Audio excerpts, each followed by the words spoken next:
This is Red Eyes Radio.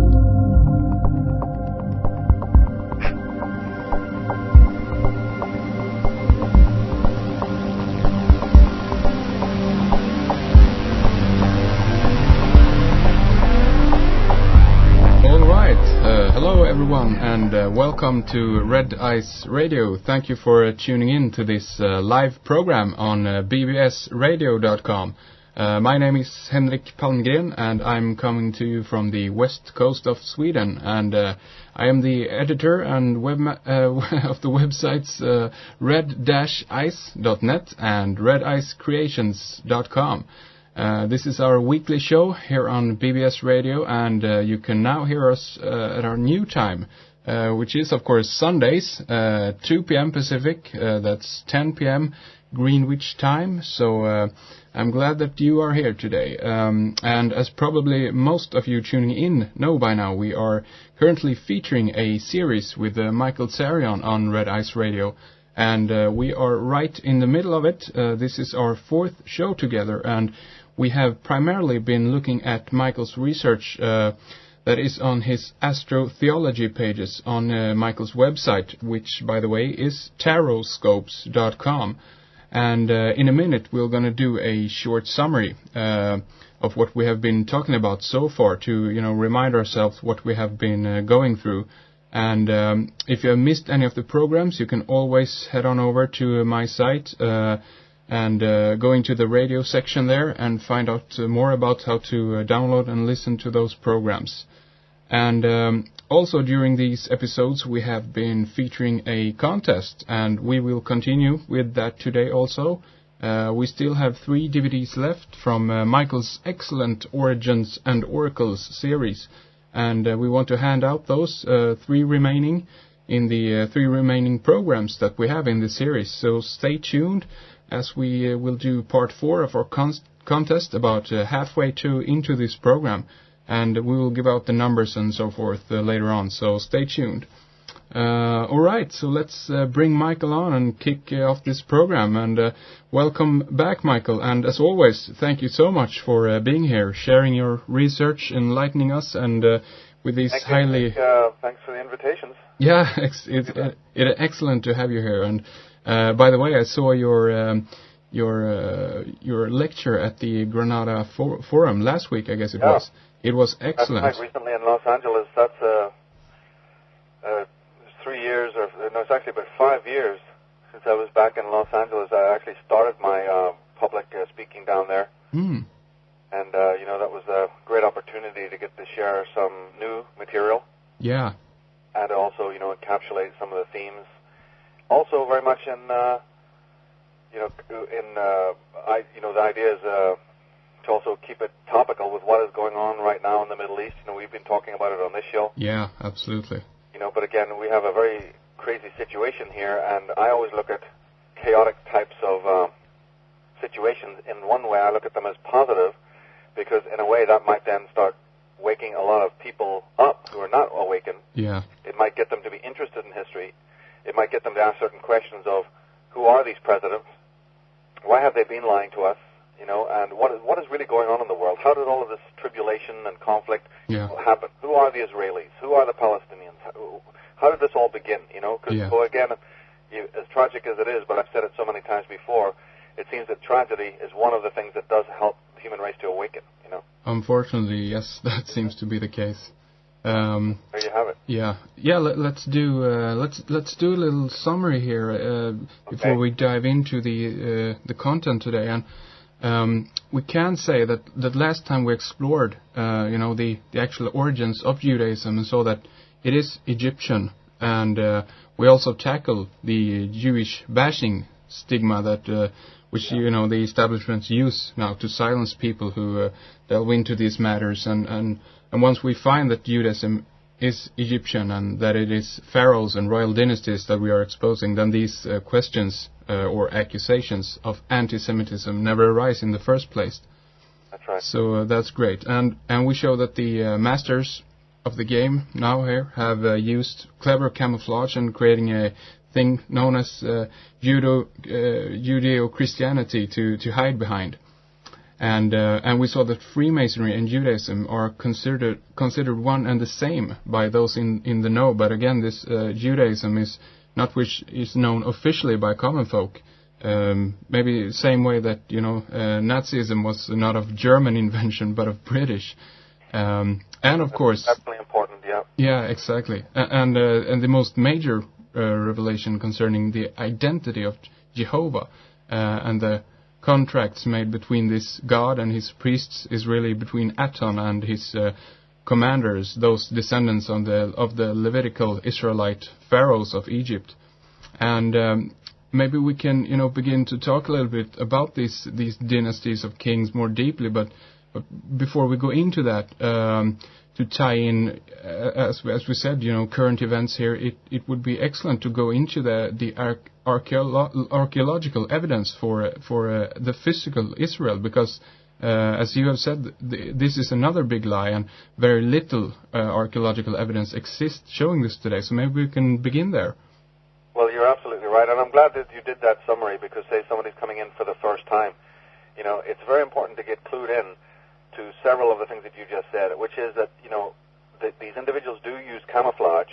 So what you're seeing on television now with these hijacked terms, like Israel, and so on, these are terms that have very little to do with what people are thinking that they have to do with. So there's a certain camouflage going on. There's a certain deception that's in plain view to anyone who knows history. Yeah. The second one is, of course, the Judaism, because the word Jew itself, J-E-W, wasn't used until the 1800s. It's a very recent term.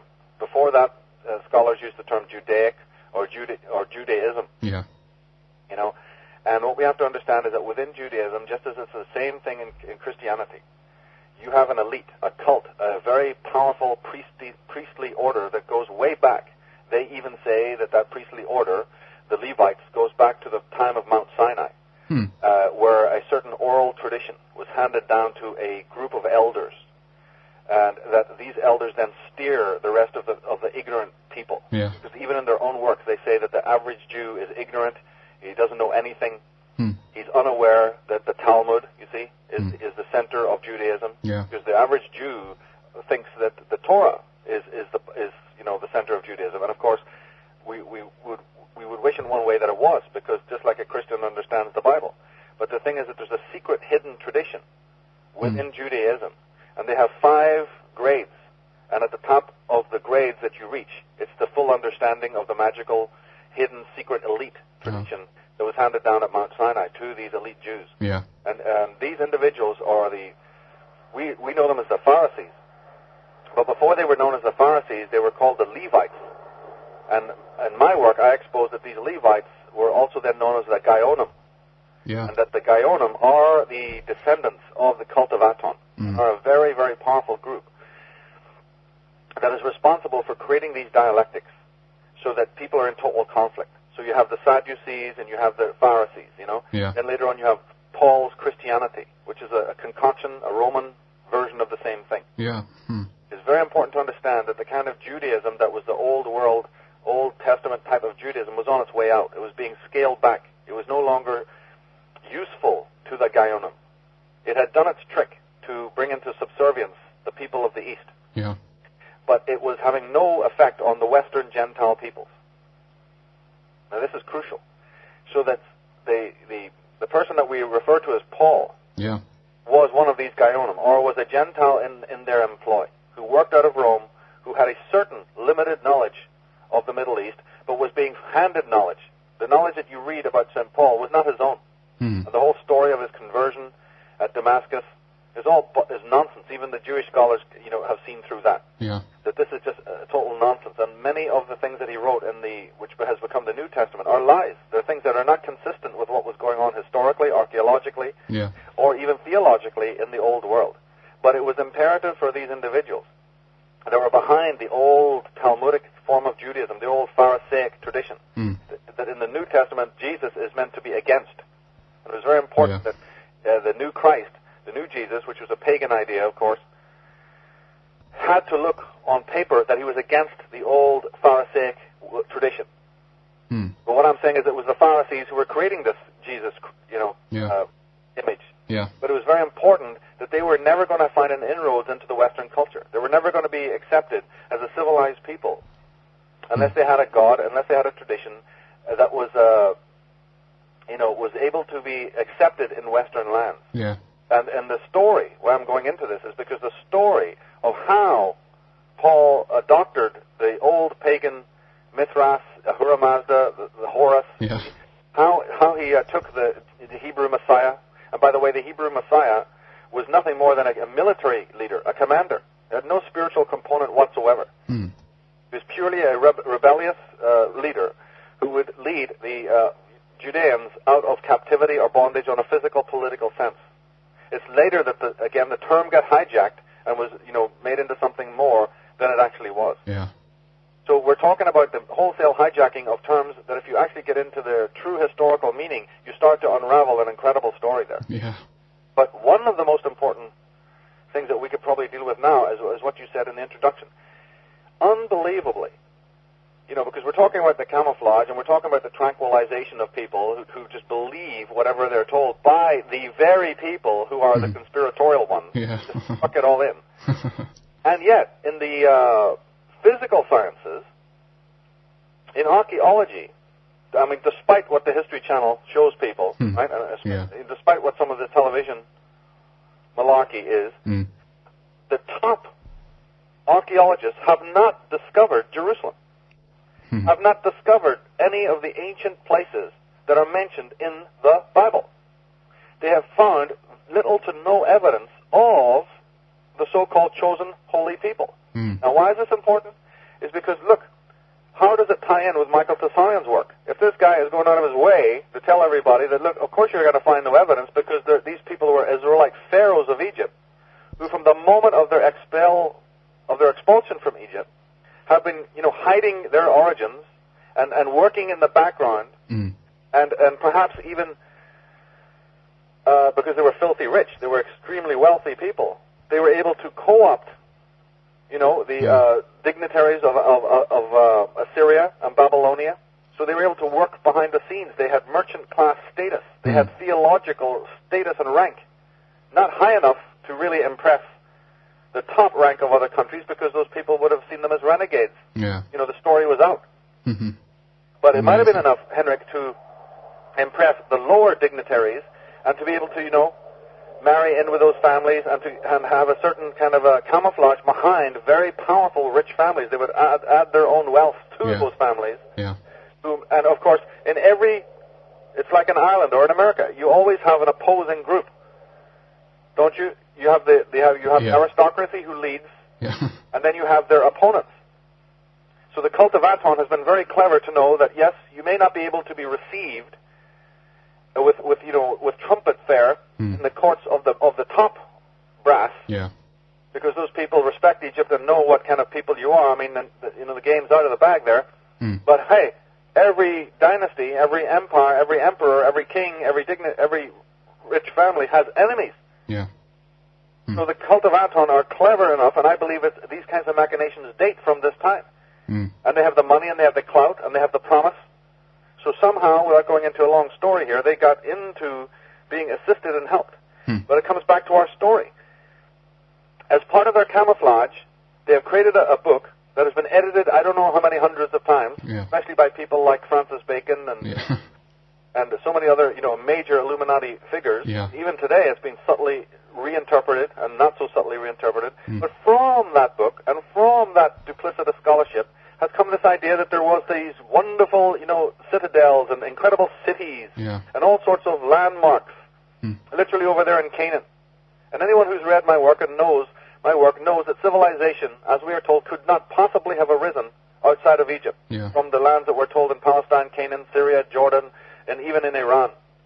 What you had was outposts of civilizations, but you couldn't have a civilization come from there. It was impossible. There was very little in the way of mineral ore, and there was very little in the way of water. Now, what do we find out when we go to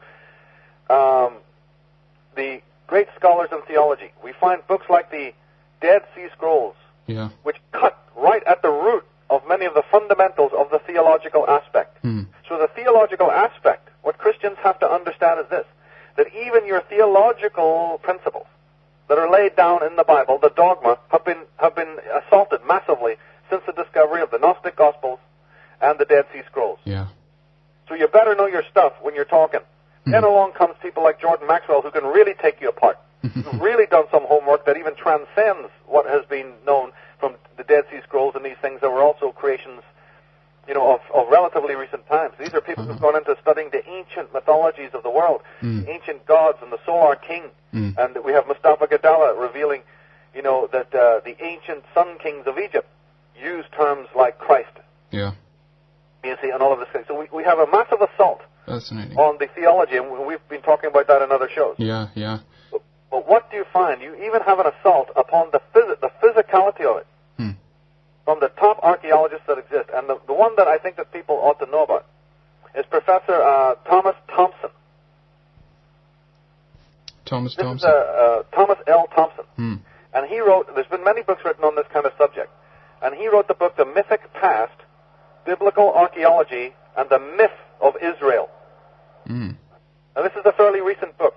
And this man also suffered, of course, the usual job loss and ridicule. And his book is called The Mythic Past, Biblical Archaeology and the Myth of Israel. And I want to read a few little passages from his book to get people to wake up from their delirium, to realize that under all the hoopla, there is not even the physical evidence for any kind of original people of Israel or chosen people or anything. And this, of course, once you discover this, it opens the door to the real story. Yeah, indeed. It's not about bashing history, it's bashing false history. It's making people understand that there is a false history that has been put in front of people. Yeah. And this ties in, you see, Henrik, so much to how is it that somebody like myself can take on a project like proving the Irish origins of civilization if you don't first deal with all the other origins of civilization stories, which have almost no, true validity. Yeah, exactly. I'm not a person who comes in and just, again, dumps my particular theories on all the rest of the theories that are out there, so that we have this encrusted, we have this totally encrusted form of knowledge which nobody can ever get through. Yeah, we can never sort out that mess, so... Right, so one has to go down and say, okay, let's try to deconstruct some of the lies. Yeah. Just like people have had to do with recently in Nazi Germany. But look what's happened to people who try to unravel the truth about the Nazi Germany. Where do they end up? Exactly. Where's David Irving right now? Exactly. Where's Ernst Zundel? Yeah. Where is, Frasson from France? What happens to people when they even try? It's like at the LA talk, you saw me say it in that very speech, that the teacher is a threat. Yeah, exactly, yeah. The word teacher should always be synonymous with the word threat. And if people don't believe that, just try even coaching your own family against the, dangers of fluoride or the dangers of vaccination. Yeah. Or to stop butchering animals for your daily food or whatever it might be. Yeah. Then you suddenly will find out that you're an immediate threat. Oh my God, yes, of course. By going to work and saying, look, I don't want to have 100 vaccinations just so I have the privilege of working here. I'm not in the fear, of transmitted diseases, so I'm not going to jump through all these stupid hoops. Exactly. You'll be fired immediately. Yeah. You're it's considered the black sheep of the family. It's incredible. Considered the black sheep at work if you don't go along to get along. So we have tremendous consensus trends. So, again, the idea then, but I still believe that it's very important to deconstruct the lies that surround people before you add another theory. That must be done, I think. I really do believe this is to be done. Yeah. Let me just start with one interesting quote. He says, of course there was an Israel, says Professor Thompson. The name itself is used already at the close of the late Bronze Age on an Egyptian monument to refer to the people of Canaan. Right? That Pharaoh Meremtah's military campaign into Palestine fought against. But this is not the Israel that the Bible deals with. So they're saying that this term Israel, or a word very like it, did appear in into the 19th dynasty. Yeah. So it's already after the 18th dynasty in the time of Akhenaten that we have been exploring in these programs. The very first time that the word Israel ever appears, it's already outside of Egypt. It's in Canaan, but it's enemies of the Pharaoh Meremtah. Which again fits with exactly what I've been saying. There were enemies outside Egypt after the 18th dynasty, and it was Akhenaten and his gang who were people who were used to using the term Israel because we have explored on this show what that term really meant. Yeah.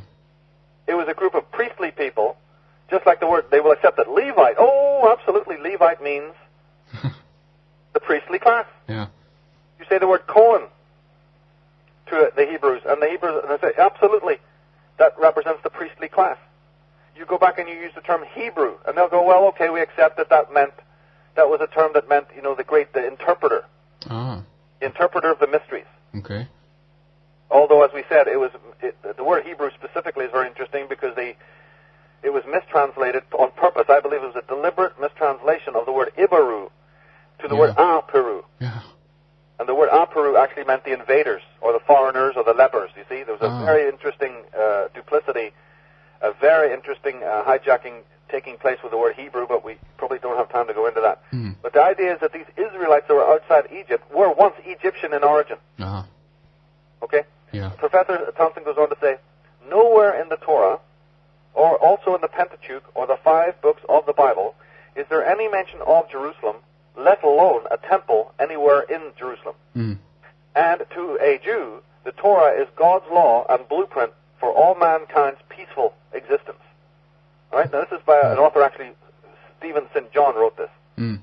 Stephen St. John wrote this, that the holiest book of the Bible does not, there's no mention of a temple of Jerusalem or a Jerusalem. Okay. Right? So we know that the average Jew who's open-minded will listen to what we're saying. Yeah. Whereas the Talmudic person is going to have, the hair standing up in the back of their necks because they're being exposed. Because our message to Jews is that the Talmud is a secret occult doctrine of Israelite pharaohs of Egypt that has very little to do with you and your Torah. Yeah. And your people are being massacred today under this lie that you're believing in and falling for. And obvious. I'm glad to see that many Jews in America, are not falling for it and they're standing up against it. Yeah, yeah. And an obvious question here is, of course, I mean, the temple Mount that is there now. I mean, how this is this is supposed to be, I guess, the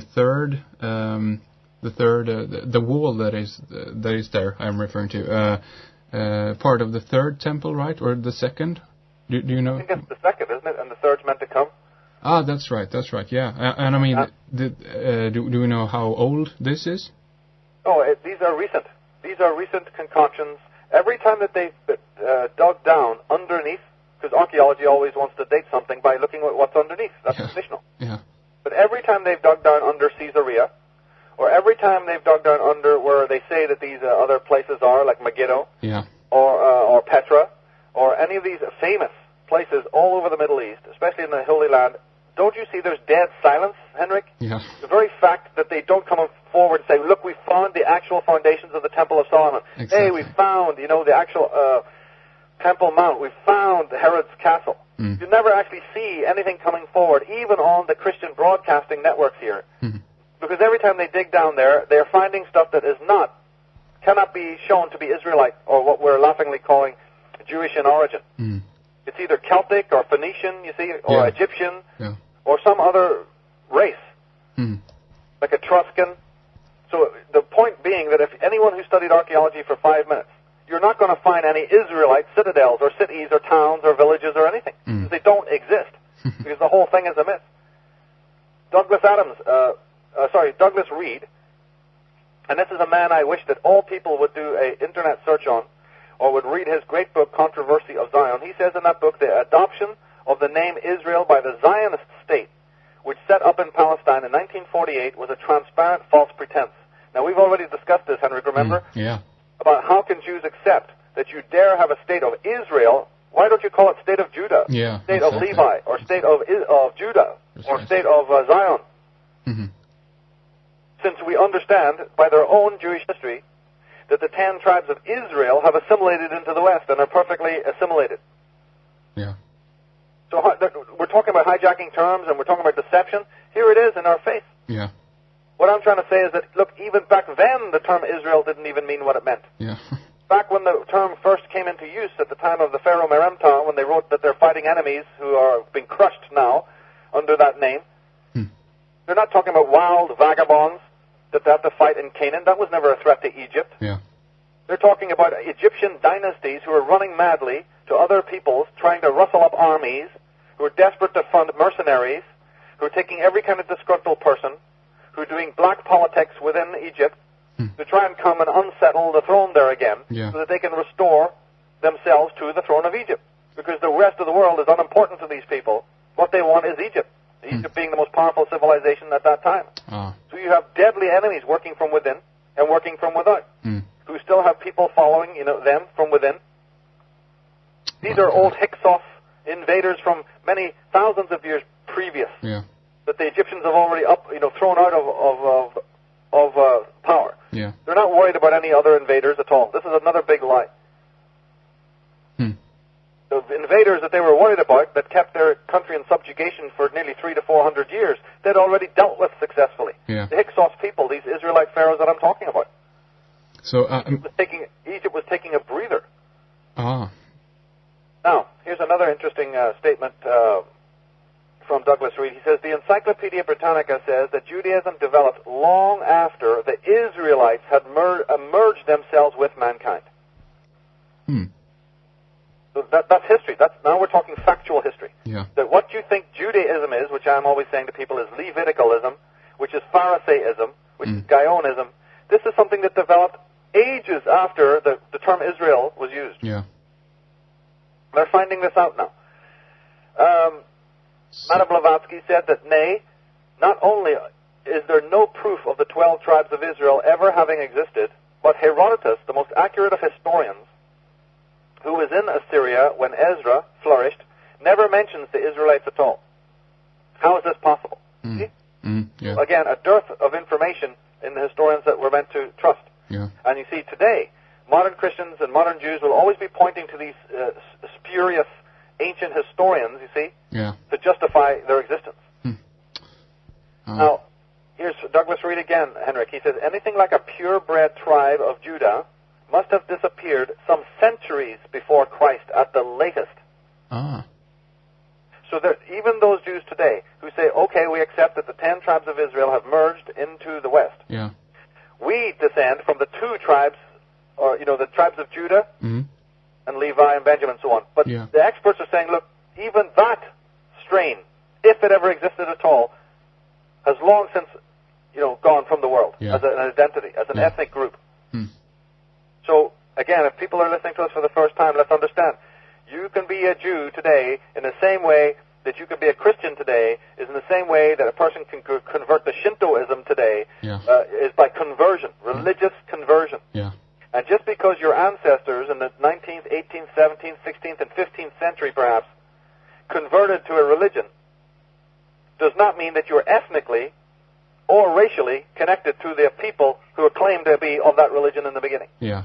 Yeah, I mean... And if you are taught to believe that, then let's ask a question, who would be wanting you to think that? Exactly. Who wants you to think that by mere conversion, where 80% of the world's Jews are Ashkenaz Jews, Yiddish-speaking Jews out of the Turco-Mongolic stock, the so-called lost 13th tribe, who would want you to believe that you are actually directly connected with no evidence whatsoever to the old tribes from the Middle East? Who would want you to think that? Who benefits from this? Because if they can have you believe that, then they can have you go back to Israel and displace a native people there who have more right to that land than you do. They can fund the rise of Zionism, a political, basically terrorist organization, who then comes up upon you telling, this one terrorist organization says, listen, world, listen, United States of America, you've got to protect us from terrorists. Exactly. We're a terrorist organization, and we need you to protect us from other terrorists. And the world turns around and goes, absolutely, we'll help you do that. Did they help Gaddafi do that?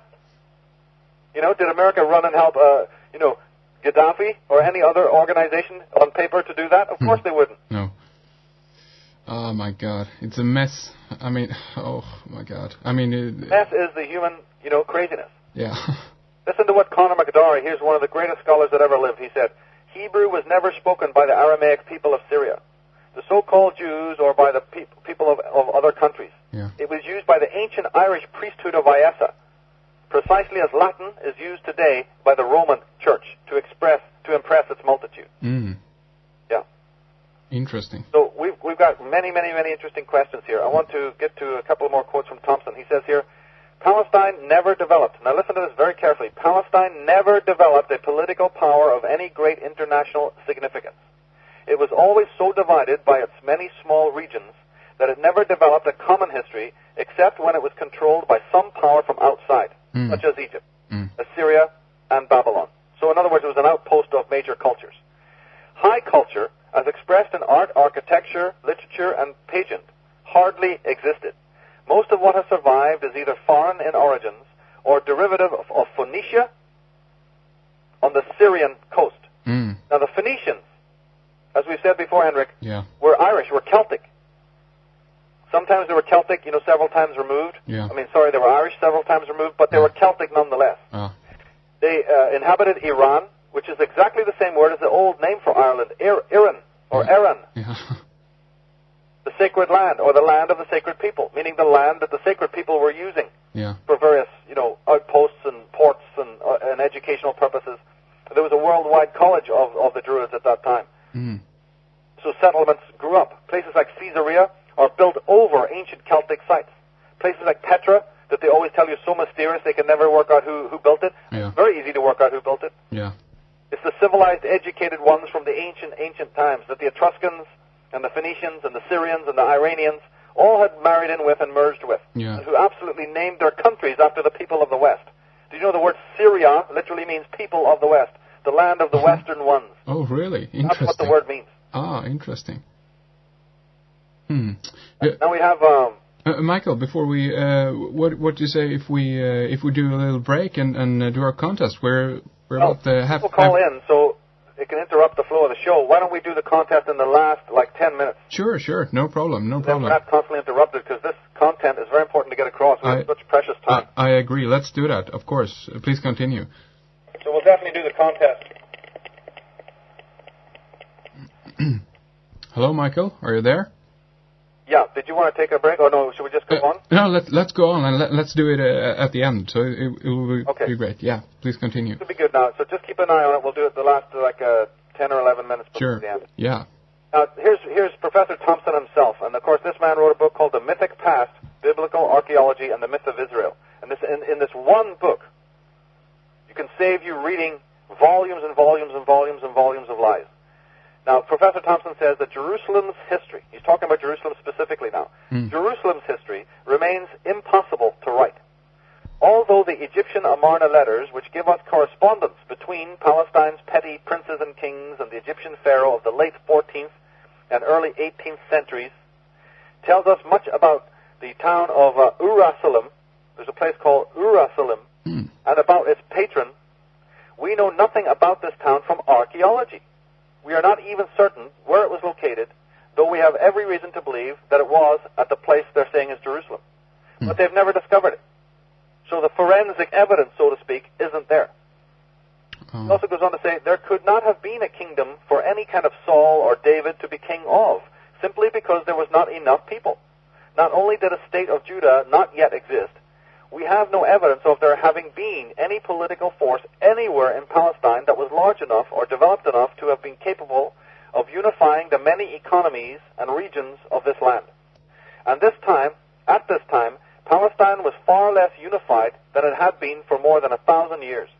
The Jerusalem of the 10th century can hardly be spoken of historically.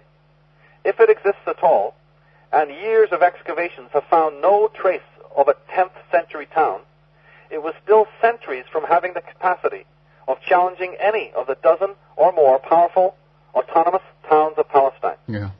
So those people who have been kind of questioning in their minds about where is the evidence, why does the Bible not go into all the minutiae that would be needed if they were a true civilization? Because when you go into studying the Hittites or the Babylonians and the Sumerian scrolls, all you find is endless tablets about selling sheep and the law of the time and the building of walls and how the commerce was done and all this unbelievable minutiae, which you would expect from a thriving civilization. Yeah. You know, all the little imbroglios and who's being taken to court today. You see, and what's going on and what the latest news is and how the war is going. Yeah, of course. And in the Bible, none of this is there. It's just a bunch of scattered disinformation that when you take a piece of it and try to go and find some historical evidence, none is to be discovered. He goes on to say, or here's a Professor J. Perry, in his book called The Growth of Civilization, he says, there are no signs of Paleolithic man in the parts of Mesopotamia where civilization can be first detected, the region being generally young. So let me read that one again for people who are in a delirium. This one sentence can wake them up. There are no signs of Paleolithic man. This is Stone Age man. Where all Stone Age it's all meant to have begun, right? Yeah. There are no signs of Paleolithic man in the parts of Mesopotamia, and that's a big area, where civilization can be first detected. The region being generally young. Now, the same scholars will tell you that Ireland is the oldest civilization known to man, hands down, no questions asked. So then what have we been buying into? He says the Bible knows nothing, or nearly nothing, of most of the great transforming events of Palestine's history. Of historical causes, it knows only one: Palestine's ancient deity, Yahweh. It knows nearly nothing of the great droughts that changed the course of Palestine's world for centuries, and it is equally ignorant of the region's great historical battles at Megiddo, Kadesh, and Lachish. The Bible tells us nothing directly of 400 years of Egyptian presence, nor can it take any role in teaching us anything about the wasteful competition for the Jezreel area in the early Iron Age, or about the forced sectarianization of nomads along Palestinian southern bank. So here it's the reverse of what I'm saying. All those things that the archaeologists and the biblical and historical scholars know that did happen, because they've learned it from the records of other local people, the Bible never mentions it. So the things that the Bible mentions, nobody can find. And the things that they know happened in the area, the Bible never mentions.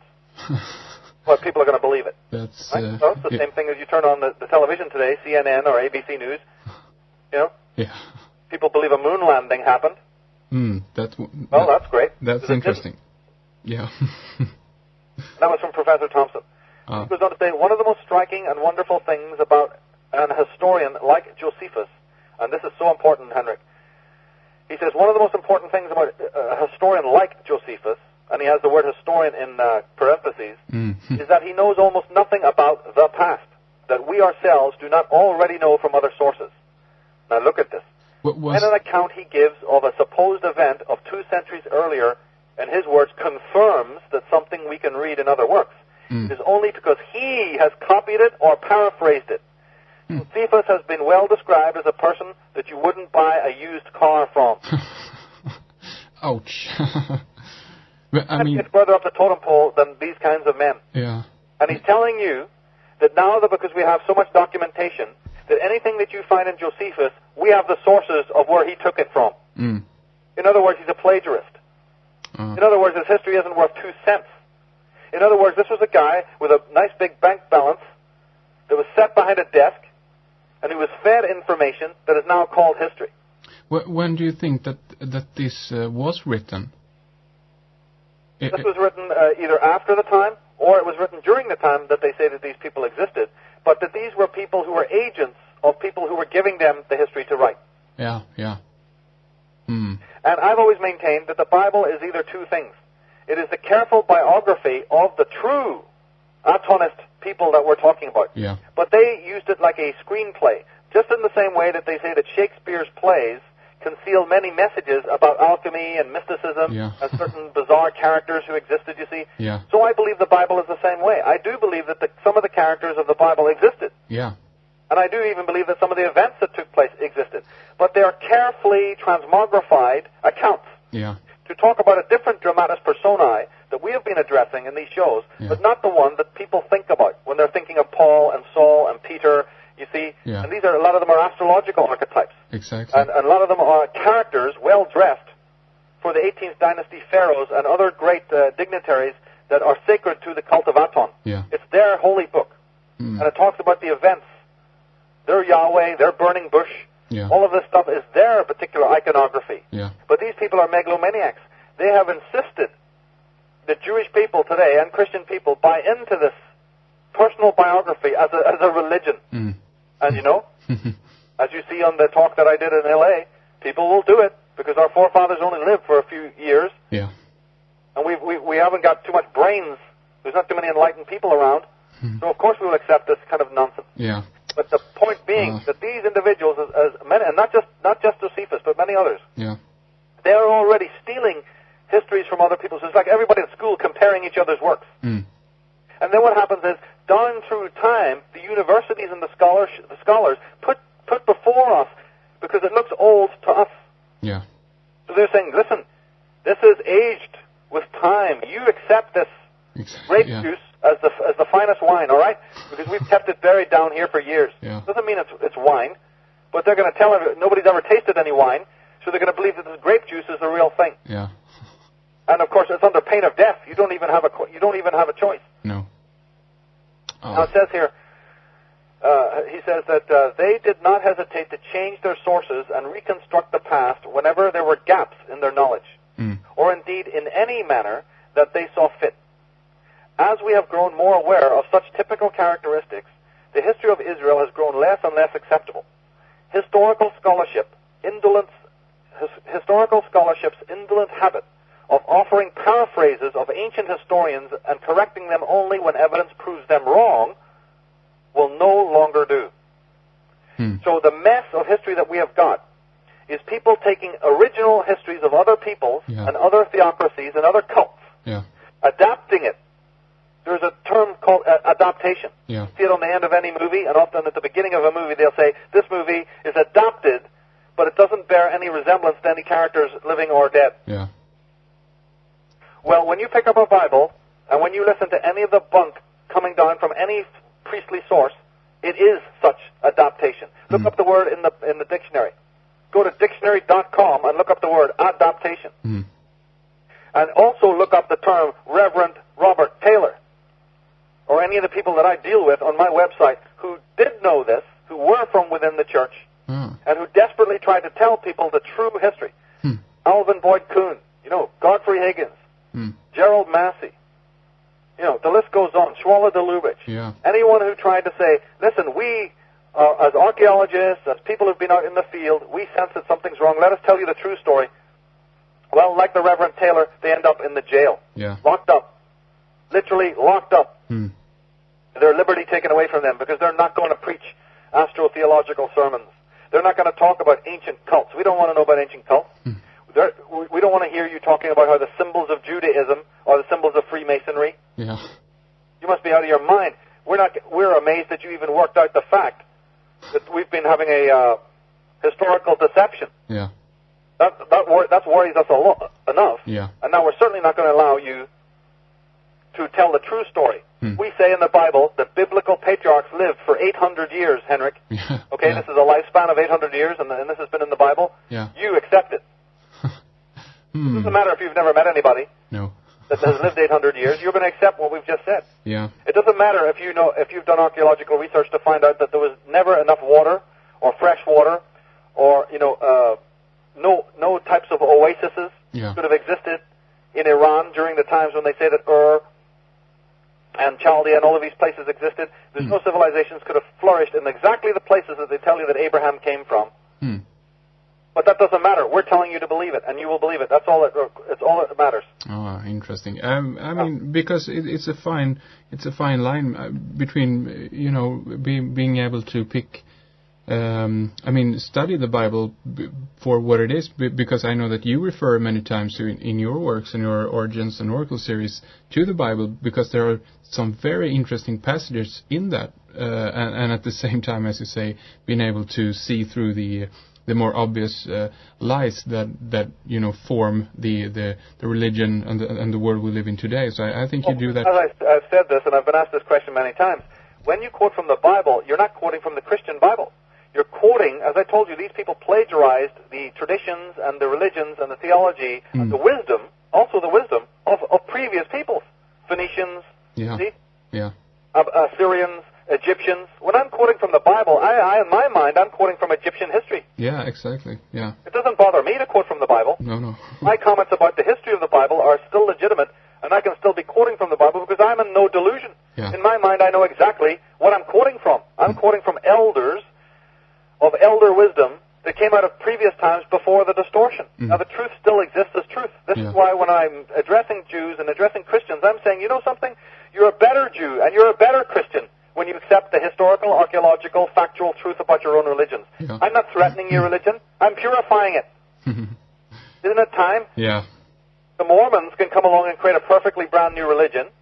The Jehovah's Witnesses can come along and create a perfectly brand new religion. Baha'ism can spring out of the ground. But nobody can come along and say, listen, we got to sanitize what we know about Christianity and Judaism so that it's sane and that it's moral and that it's something you want to teach your children. Yeah. And here's Kersey Graves. He's a major detergent called Kersey Graves. Let's sprinkle some of him on you because it'll polish.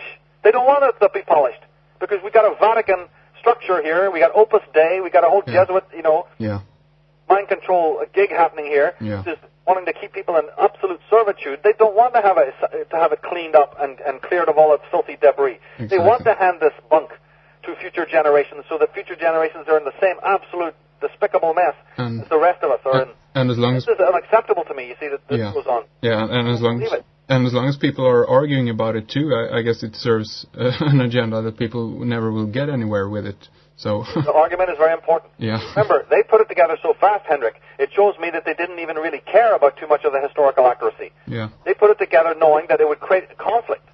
Exactly. And that was the main thing. Yeah. Now, if people are ordering Professor Thompson's book, in the meantime, if they go to my astrotheology page 1 and 2, you will find sections there called, let me find the exact link, The Hidden Roots of Judaism is one of them. And let me see, did the biblical Israel exist? Yeah. Go to astrotheology page 1 and you'll see the links there in the middle. Did the biblical Israel exist? And other, like the Hidden Roots of Judaism and other areas of that page that feature Professor Thompson's work while you're waiting for his book. But I absolutely want people to get that book. Also, if people go to astrotheology page 1 and click on the link called The Scarlet Thread, you will see an incredible smorgasbord of pictures there that show Akhenaten as the Lion of Judea, the original Lion of Judea, so that again, as you said so correctly, Henrik, where do these iconographs, where do these mythographs come from in the Bible? Yeah. They're as old as the pyramids. You know, the hymns of Solomon, the Psalms of Solomon all go back to Imhotep. Yeah. They're plagiarizations and copies of the great poetry of High Egypt. So a lot of this stuff has already been accepted. Yeah, Michael, I'm sorry to break it. We're inching forward to the point where, we're going to have to know. Yeah. I don't know if really was going on. Absolutely. I'm looking at the clock here, Michael. If we're going to be able to squeeze in the contest, let's do it right now. We've got about 6 minutes left here. So it's a very simple question. Let me get to it. That is that we talked in previous... I can give out I can give out the number first, Michael, so people will be able to be ready here. Call 1-877-876-5227. Again, that's 1-877-876-5227. And if you think you got the right answer, call us in if we're able to squeeze it in here. So go ahead, Michael.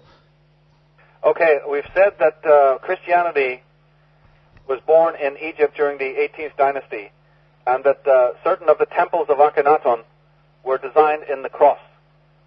And the Temple of Luxor and many of the other temples of Egypt were the first temples that were designed to represent the shape of the cross, and it's where Christianity originally got this cruciform shape. But the great city that Akhenaten built, his dream child, his brainchild, was meant to be the central city of the sun. I want to know what the name of that city was. It was a very important city in Egypt that Akhenaten literally moved to build. He moved out of Thebes. He moved away. One of the most crucial things that he did, you see, when he broke off from the old cult of Ra, is that he also moved territory. He moved out of Thebes. He moved away from the traditional lands, and he went to build himself a great temple. And it is from this temple that the modern Judeo-Christianity was born. And I go into this in depth because, listen, at this particular temple of Akhenaten, that is, do you remember I was telling you that Akhenaten himself was raised in Goshen by the Israelite pharaohs? Yeah. The Israelite peoples and many of the ladies in waiting. There was a lot of interbreeding during the Hyksos. Hyksos people who were Israelites, these Israelite pharaohs, Levitical pharaohs, they dominated Egypt. So and these people had great seniority in the great churches of the sun. Yeah. Okay, that's why they were so powerful. That's why we have a Christianity today. It's because the solar cult of Egypt was permeated by these Hyksos pharaohs who were alien and foreign to Egypt and were finally ousted. But when Akhenaten opened his temple, they were very, very powerful. And this is the place that I'm talking about is where the real essence of Judeo-Christianity began. So it's not just, oh yes, I think when people say Judeo-Christianity is Egyptian, like they maybe speak very vaguely about that. Yeah. We have to understand, no, it came from a specific pharaoh, it came from specific philosophy, it had a specific date of birth, and it even had a specific location from which it rose. So if anybody can answer the actual name of the Temple of Light that Akhenaten built, then they win the contest. Ah, interesting. So this is central here. So very good question.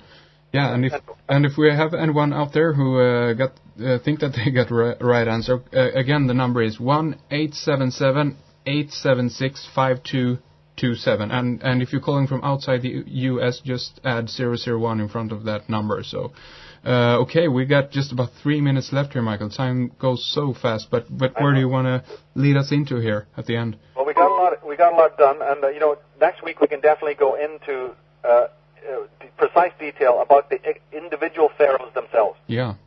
And how the actual dramatis personae works. It was no good explaining all that, without showing the whole background of what we're talking about. And, just again to say that we're talking about the origins of Judeo-Christianity here. Egypt was one of the first countries that ever became Christianized. You know that? Yeah. No, I didn't.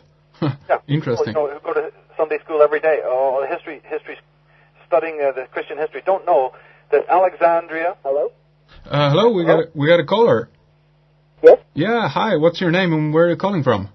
Oh, this is Aaron from Oregon. Hi, welcome. I had an answer for you. I was wondering if it was Temple of Solomon. No, Aaron, it's not the Temple of Solomon. The Temple of Solomon is a pretty good answer because you're on the right track. But the Temple of Solomon came about several hundred years, if not 1,000 years after the time that I'm talking about. Akhenaten lived in the 1400s BC, and at that time he built a very important temple that the Temple of Solomon is based on later on. Okay, thank you. But it's not the actual Temple of Solomon itself. Anyway, you're welcome to try again. Okay, thank you. Thank you for your call. Thank you. Now, Henrik, people can also email you after the show's over for the right answer, right? That is correct. Just drop me a mail. The address is radio@redicecreations.com. Again, that's radio@redicecreations.com, and the first answer that we receive that is the correct one will win. So that is the contest is ongoing here. So we've got just about 1 minute left. So where do you want to... Well, we'll leave it there. Again, just I want to express thanks a lot for this. I definitely want people to pick up, go and study my astrotheology page 1 and find out the incredible lie. And with the knowledge that Professor Thompson has written, yeah. You are in a state to be able to defend yourselves against this tidal wave of lies, which is literally being tranquilized. The people are just believing this nonsense about the archaeological ruins. They don't exist. They literally do not exist, because if they did exist, we would have been hearing it rammed down our throats for hundreds of years now. If there's been a sort of a silence based on the archaeological ruins of the holy chosen people, there's a reason for it. It's because those ruins do not exist. But there are ruins there which do exist, and those are not Israelite in nature. They are Egyptian, and they're Phoenician, and they're Celtic. And this is never to be forgotten when we're starting to pose the greater question of where the origins of civilization really began. Yeah, and this stuff, again, will affect even the most current events so dramatically. So, I mean, that's why this is so important also. So, yeah, if you're going to fight and die, go ahead. Exactly. At least fight and die for something that's logical, rational, and sane, and actually has a history. Yeah. And that might mean something, and not for some Walt Disney fiction that they've created in Hollywood. Exactly. All right, Michael, we got no time left here, so I want to thank you so much for coming on, and let's continue this down the road, and we'll talk more when we do our next show, okay? Right, very soon. Thank you so much again for the opportunity. Thank you, Michael. Bye-bye. Bye-bye. All right, everyone listening, thank you so much. You have been listening to Red Ice Radio, and again, if you want to participate in the contest that is still ongoing, mail me. The address is radio@redicecreations.com. This has been Henrik Palmgren signing out. Bye-bye.